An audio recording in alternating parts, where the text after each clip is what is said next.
how to link bank account with Western Union. The process is straightforward and effortless in your Western Union.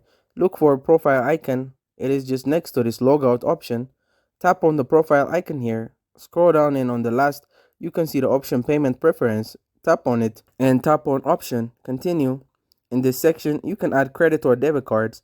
Here, tap on the option bank accounts online. Banking it means if you are using your bank application, then select your bank, and also you can also search for it and use your username and password. Manual bank entry, tap on it. Here you can write your bank name manually if it's not available in that online section. That's for example, I'm writing.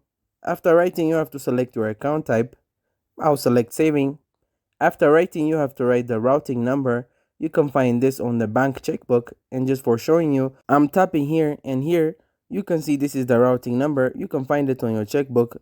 After writing the routing number here, you have to write the account number, and on the last, you have to retype your account number. After tapping on that, tap on the option save. Then it will take a while, and after that, your bank account will be linked with your Western Union. So it was basic way by which you can connect your bank with Western Union account. Thank you guys for watching this video.